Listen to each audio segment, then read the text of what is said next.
the depths of hell could have forged a diamond this special?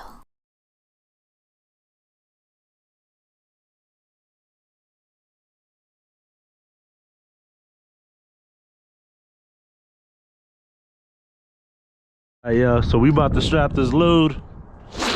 Oh man, let me get my gloves on. It's like this weather is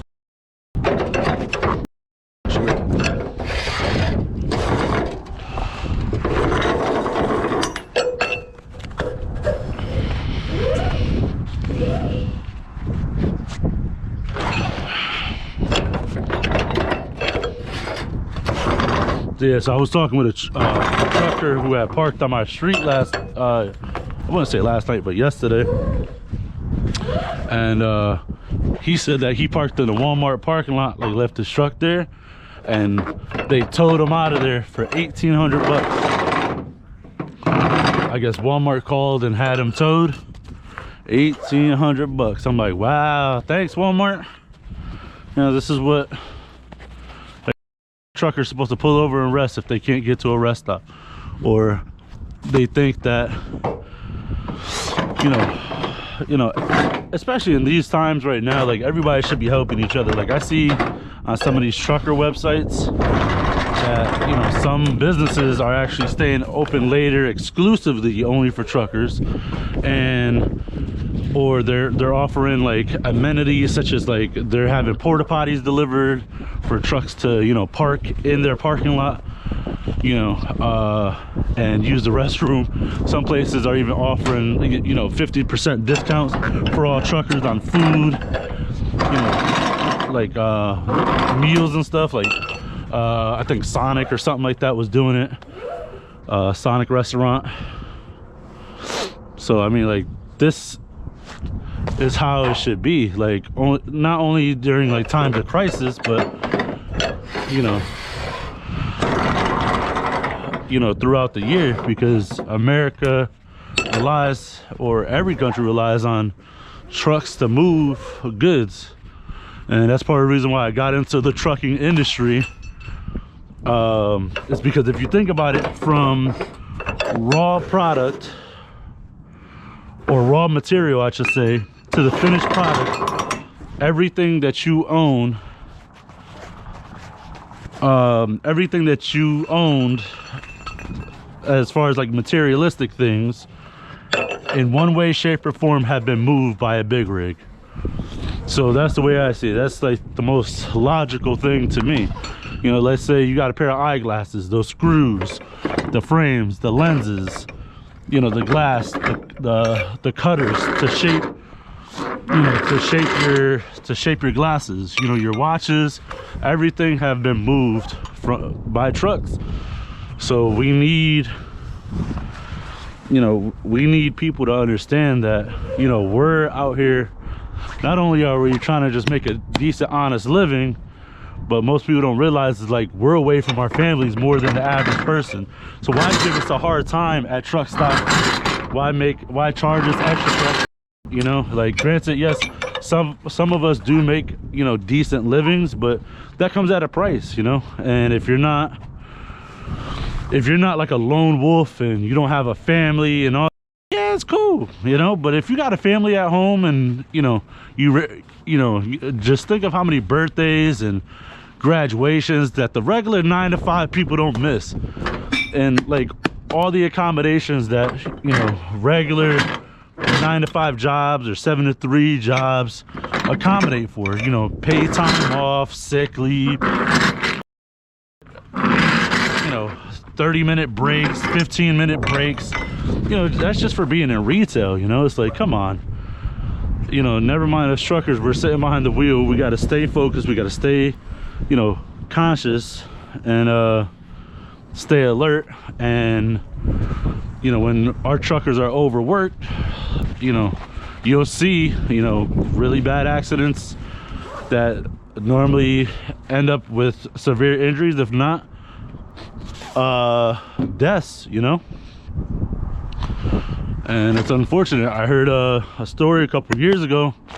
There was a team driver, one guy was in the back in the sleeper sleeping, and his buddy who was driving fell asleep behind the wheel.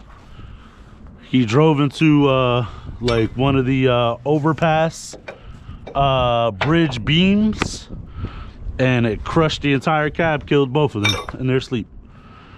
So stop giving truckers hard times. Be more patient with truckers. You know, not like we want to beat in y'all way. It's just people need to understand that we have a job to do, and some of us will do. And don't get me wrong, there are some reckless truckers, but most of us, we do everything that we got to do to survive,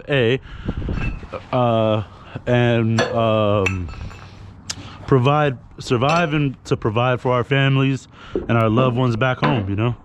If not, they're just doing it for them, and this is the life that they chose, and that's the life that they like. Okay, so then respect it, and especially in times like this, get the out of our way, you know.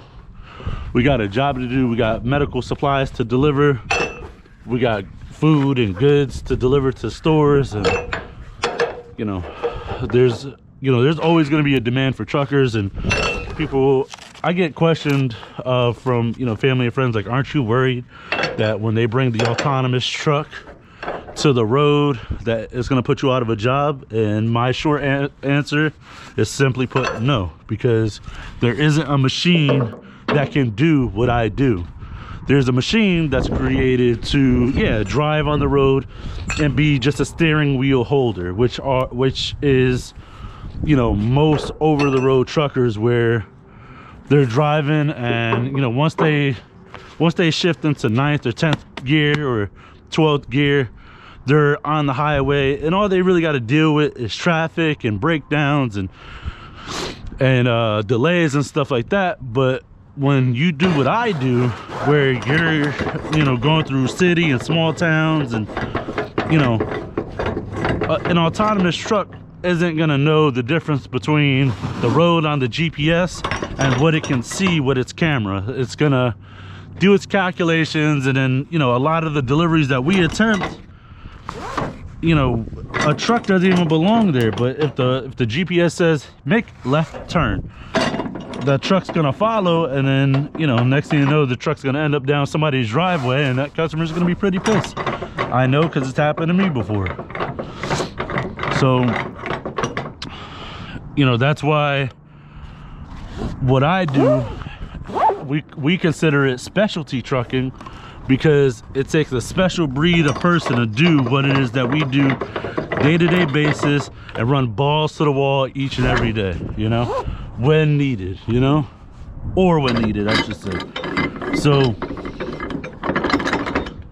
there's a simple explanation for a lot of the things that we do, and I'm not going to get into all of that, but you know, because everybody's different. But there's a reason why I run my ship the way I do, and there's a reason why I became owner-operator, partly besides the fact that my sister company could no longer have me on the team due to some insurance reasons and stuff like that. But you know, because I see a need for trucking. Now, do I technically like my job? Nah, not really. Do I like driving? No, absolutely not. You know, I would just much rather just do all the grunt work, you know, for doing these deliveries. Like, I don't want to drive, but it comes with the job, you know. Sometimes if you want to make an omelet, you got to beat a couple eggs and crack a couple legs, or whatever the phrase. But sometimes you just got to put a method to the madness, set your differences aside, or I wouldn't even say your differences, but like the cons to the pros aside, and just take it for what it's worth. You know, that's why anybody who ever came to work for me or my sister company, you know, we treat these drivers like gold, you know, as long as they put out for us, you know. They do the work.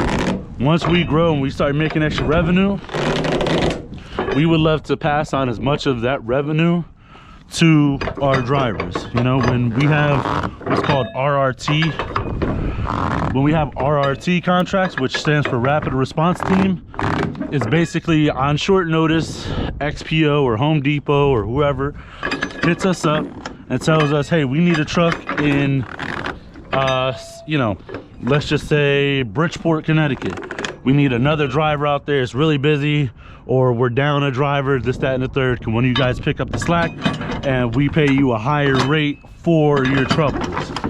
So that higher rate, you know, we can't send our drivers out there with a sleeper truck because a lot of the roads that we go on are way too big for sleepers. Even this new truck that I got is kind of long. I'm not even gonna lie to you, but I make do with what I got, you know.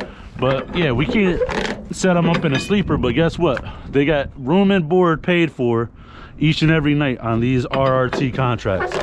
When you really buckle it down and you really do the math, you know, hands down, best bang for your buck would be, and you wanted to do this kind of work, you gotta, you know, you gotta sniff out, you know, the crooks, you gotta sniff out the pirates, but then you also, you're gonna come along and didn't even give me my paperwork, mother. Oh my God, this is that